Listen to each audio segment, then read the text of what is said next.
Kuro Games was insane on May 19th. They live-streamed this in front of 37,000 people.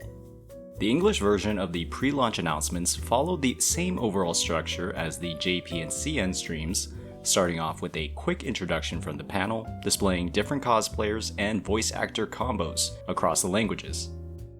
After a round of awkward introductions on the EN side for panelists of voice actor Rebecca Yo, content creators Havian and Rexlent, and cosplayer Zekia along with host Matthew Stewart, they dropped the EN version of the trailer, and with it, perhaps the best musical track out of the 3 releases. I'll let this one speak for itself.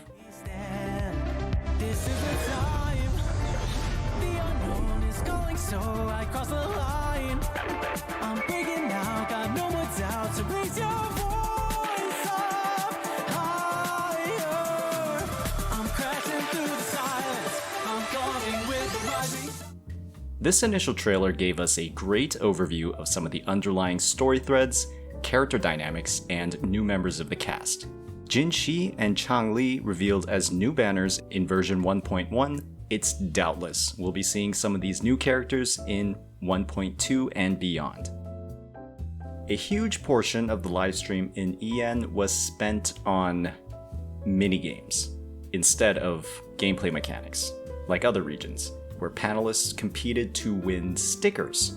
The first was an uninteractive and frankly drawn-out trivia session, where its purpose was to give some insight to the viewers and background information on the game. Unfortunately, this had many literally counting down the seconds until these games were over and gameplay would be shown. The next segment then highlighted the many new additions to the game launching with 1.0, including a massive number of new maps, character story quests, and of course, new enemies, with the main focus on the female version of Crownless. Interspersed throughout the livestream were excerpts from the English VAs giving their context on the characters, followed by more minigames. Though instead of trivia, they dubbed voice lines from the game while high on helium. This was actually pretty good. It was actually really good. This was clearly the most unscripted part of the stream, and easily the best piece. Definitely a lesson for Kuro in the future. Following this, we received an overview of some of the pre-launch registration awards, launch banners, and confirmation that the release is actually an open beta, just a terminology term used in CN when a game actually launches.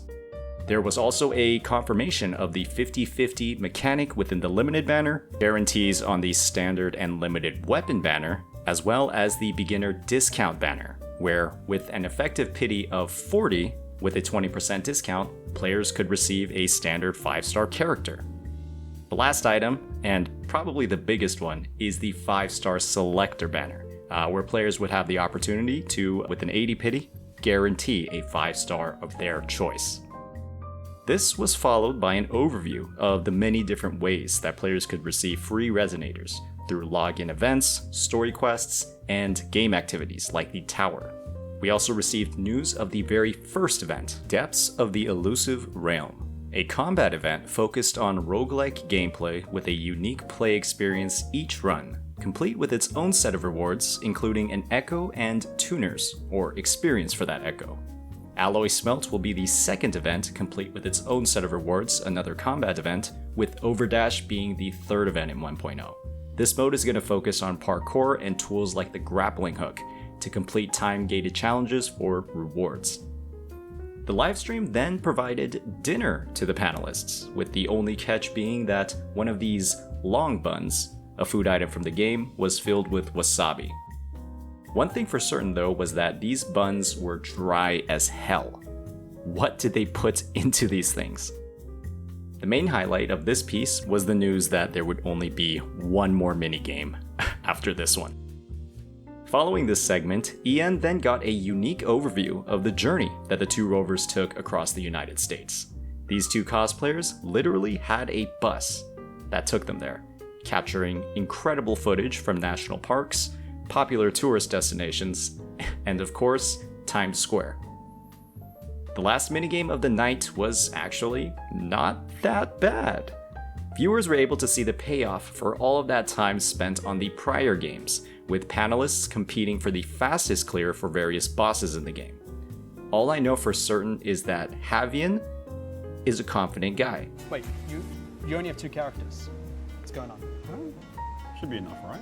Okay, you say it's enough, all right? 3, 2, 1, let's go. Challenge complete! Rebecca's ahead! My goodness, successful challenge! Those were famous last words. I don't think he's ever going to recover from this.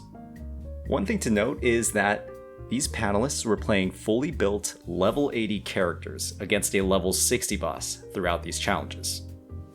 The grand finals between Rebecca and Rexlant displayed the Thundering Method, and this boss actually looked quite challenging. Rexlant even missed a couple of parries himself.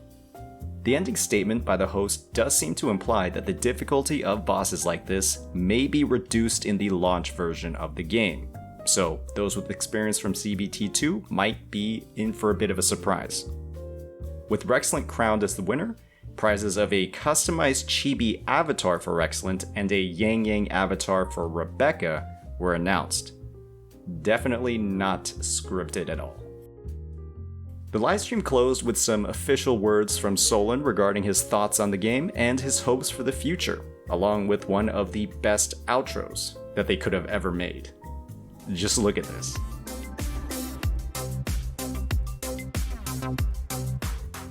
Honestly, the overall coverage regarding new additions to the game and rewards across this livestream were fantastic.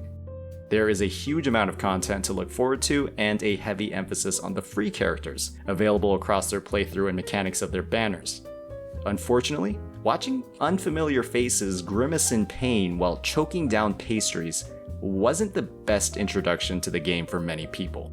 Players in CN were able to get an overview of some of the updated systems in the game, such as the refund mechanic on Echo upgrades. This would have been great information to show on the EN livestream. But there are going to be many more livestreams to come. This is just one of very many. 1.1 is going to be here sooner than you think. As I've mentioned many times in the past, Kuro is a company that is very receptive to player feedback. As an official recap, here is a short little infographic that aggregates all of the potential rewards that we're going to be seeing in 1.0. Hopefully, this overview was helpful to you. There are many parts of this livestream that were a little bit difficult to swallow, but overall, my optimism for this game's launch is still higher than ever. See you all on the 22nd.